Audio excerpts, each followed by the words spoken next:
બરાબર મોસમની સિઝન છે, ખેતીની સિઝન છે, છતાં પણ કોંગ્રેસને મજબૂત બનાવવા માટે પાયાના પથ્થર, કોંગ્રેસની કમર એવા કાર્યકર્તા મિત્રો, પત્રકાર ભાઈઓ, યુવાન દોસ્તો, મહિલાઓ, બાળકો અને વિવિધ આગેવાનો. લલિતભાઈ કગથરાએ જુઠ્ઠાણાની વાત કરી અને આમ આદમી પાર્ટીની અધૂરી વાત કરી. આમ આદમી પાર્ટી કે ભારતીય જનતા પાર્ટી કે કોંગ્રેસ પાર્ટી એનો પાયો હું એ વિસાવદરની જનતાને સમજવાની જરૂરિયાત છે. કોઈ પણ પાર્ટીનો ઢાસો હોય, વિચારો હોય. આમ આદમી પાર્ટીની જ્યારે ઉત્પત્તિ થઈ, બરાબર મને યાદ છે, રાજઘાટ ઉપર અण्णा हजारे લોકપાલ બિલના નામે 15 દિવસ સુધી, 17 દિવસ સુધી આખા દેશને ગુમરાહ કર્યું. નરેન્દ્રભાઈ મોદીના શાસનમાં, અમિતભાઈના નેતૃત્વમાં આ કેજરીવાલને એના ખોળામાં મોટા કરવાનું કામ કર્યું. આ જુઠ્ઠાણાની સરકાર એટલા માટે કહું કે આમ આદમી પાર્ટીનો જુઠ્ઠો પાયો એ લોકપાલ વખતે અण्णाને ઉપવાસ કરીને દેશને ગુમરાહ કરવાનું કામ કરી અને આમ આદમી પાર્ટીનું બીજ એ ભારતીય જનતા પાર્ટીની બી ટીમ તરીકે આખા દેશની અંદર પાયો નાખવાનું કામ કર્યું. હું શું કામ આ વાત કરું છું તમને કે સાત સૂત્રો છે, ગાંધીવાદી વાત, ગરીબોની વાત.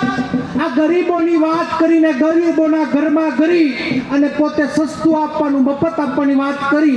એ જ આમ આદમી પાર્ટીના ગઈકાલ કેજરીવાલ અહીંયા આવી અને કોંગ્રેસને ગાળો આપવાનું કામ કરતા હતા. અહીંયા વિસાવદરની 19 તારીખે મતદાન છે. મતદાર ભાઈઓને હાથ જોડીને વિનંતી કરું છું, થોડીક આરટીઆઈ કરી લેજો. દિલ્હીની અંદર 100 કરોડનો બંગલો બનાવી અને લોકોની આંખમાં ધૂળ નાખવાનું કામ આ પાર્ટીના નેતાએ કર્યું. એની પેદા થયેલો એ ભારતીય જનતા પાર્ટીની બી ટીમ તરીકે કામ કરતો આ આમ આદમી પાર્ટીનો અહીંયાનો ઉમેદવાર, જેની ઉત્પત્તિ ભાવનગર જિલ્લામાં થઈ, જેને ભરણ પોષણ કરવા માટે સુરત ગયો, એને હું એમ કહું શક્તિભાઈ કે હું ધારાસભા 2012માં લડ્યો, થોડાક મતે હારી ગયો, તો મારું નેતૃત્વની અંદર મારી ફરજ આવે, મારી ખાનદાની હોવી જોઈએ. મેં 5 વર્ષ સુધી સાવરકુંડલામાં કાર્યાલય આપ્યું.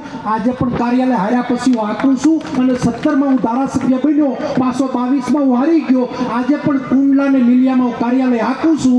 વિસાવદરની જનતાને હાથ જોડીને વિનંતી કરવા આવ્યો કે તમે એક મત નાખો એ પહેલા તમે કતાર ગામની અંદર આ લડેલા ઉમેદવારનો ઇતિહાસ કાઢી આવજો, પછી મતનું બટન દબાવવા જાજો કે 58,000 લોકો એને મત આપ્યા હતા. એ વિધાનસભાના લોકો રેટા રખડે છે, મતદારો રેટા રખડતા હોય ત્યારે આ વિસાવદરની જનતા, આ વિસાવદરના મતદારો એટલા કુનેવાળા છે. અહીંયાથી ખેડૂતના દીકરા કુવા ખોતા કેશુભાઈ સૌદાસભાઈ પટેલને અહીંયાથી મોટા બનાવ્યા હોય, એને મુખ્યમંત્રી બનાવ્યા હોય. આ વિસાવદરની ઇલેક્શન એ ગુજરાતને દિશા બતાવવાની ત્યારે અહીંયા કોંગ્રેસ કાર્યકર્તા મોટી સંખ્યામાં આવ્યા છે.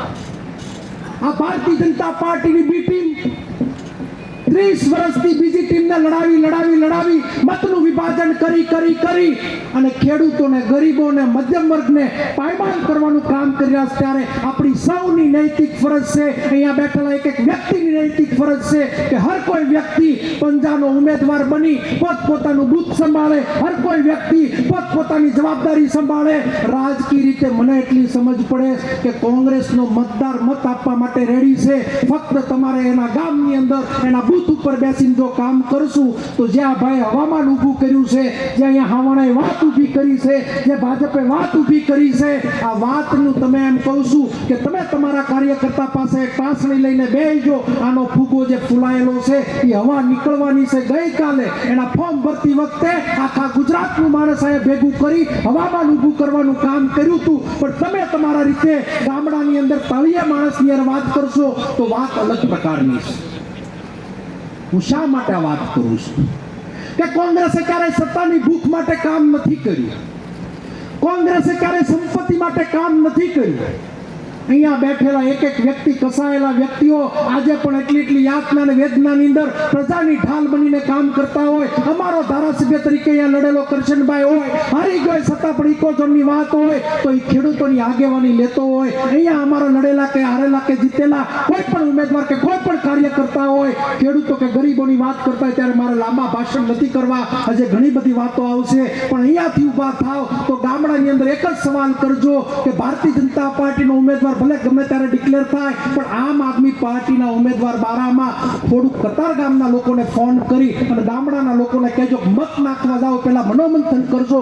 મત નાખવા જાઓ એ આત્માને પૂછજો. આ ઇલેક્શનથી કોઈ દેશની સત્તા નથી બદલાવાની, આ ઇલેક્શનથી કોઈ ગુજરાતની ગાદી નથી બદલાવાની, પણ આ ઇલેક્શનથી હું 100% એટલું કહી શકું કે ગુજરાતની દિશા બદલાવાની છે. ત્યારે આપણી સૌની નૈતિક ફરજ નિભાવીએ, આપણી સૌની ફરજ નિભાવી અને કોંગ્રેસની સાથે ગરીબ ગામડું ને મધ્યમ વર્ગને મજબૂત બનાવીએ. આટલી સભ્યતા સાથે જય હિન્દ, જય ભારત.